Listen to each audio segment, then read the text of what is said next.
ridiculous because at this price range, you can find a plethora of amazing cars. And so I'll start with a 5th gen Honda Prelude.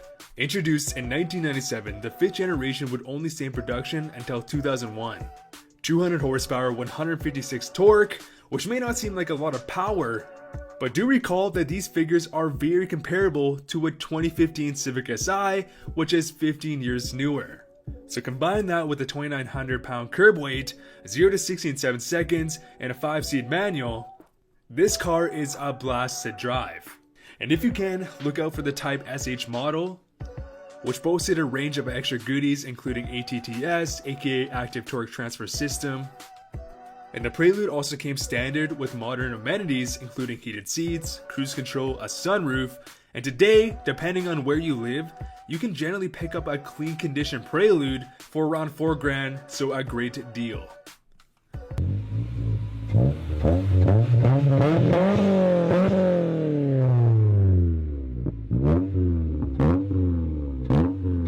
Next, we have another Honda, which is the RSX Type S. And this car is not only an absolute blast to drive, but depending on the mileage and condition, I've been seeing the price on these guys go up. And just like the Prelude, the RSX had a 2-liter 200 horsepower engine that produced 142 torque. It had a newly introduced 6-speed transmission and could go 0 to 60 in a very impressive 6.7 seconds. Now, if you can't find a Type S in your area, you can get a base model RSX, but it does have significantly less power with only 155 horsepower. Still a fantastic car, but the Type S has some pretty big benefits. And honestly, if you're getting into cars or perhaps upgrading to a new ride, the RSX Type S is probably the #1 car on my list in this price range. I came very close to buying a very clean model about 4 years ago. I hummed and hawed, I let it go, and it is a car that I always wished I owned.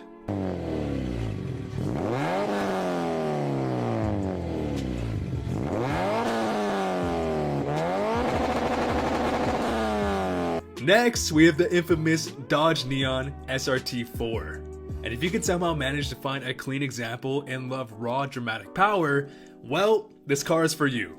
220 horsepower, 245 foot-pounds of torque, and 90% of the time while you're driving, at least one of your wheels is spinning out.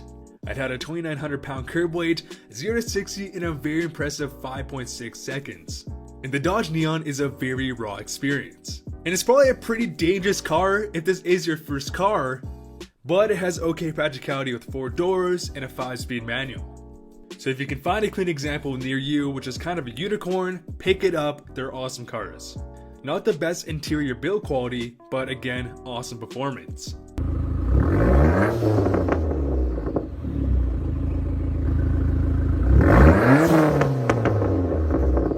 Next, we have the Mark IV GTI.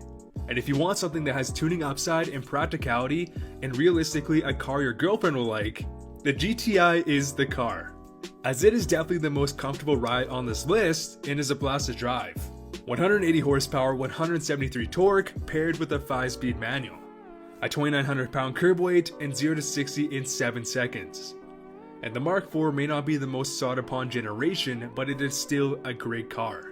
Combined with a hatchback that really boosts practicality, and this same argument minus the hatch can also be applied to the 1.8T Jetta, which is also a great option.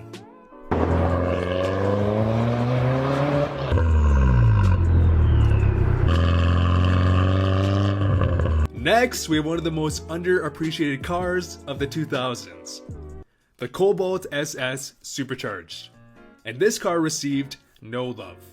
Now, the look is pretty polarizing, some people love it, some people despise it, but if you don't ever plan on owning a Hellcat, a Supercharger is a really cool experience.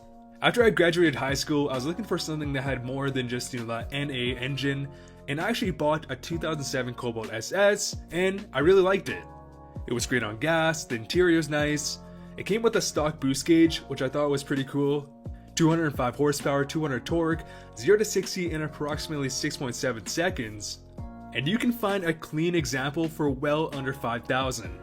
And I will say, from an owner's perspective, this car was really fun to drive in a straight line and made some awesome noise, especially if you got a cold air intake, but it definitely wasn't the best handling car that I've owned.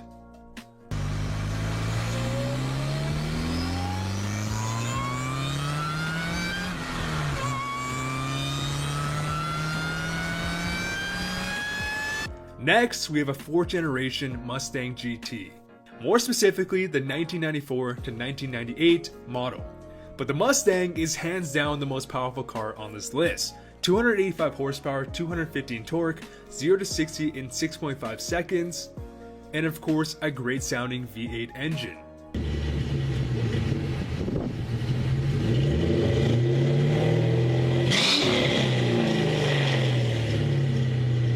Now, if you need a 4-door or this is the only car and it snows where you live, I don't recommend it. But if you live in a warm climate and want that V8 experience, the Mustang GT is the perfect car for you, as it's a blasted drive and again makes some awesome noise.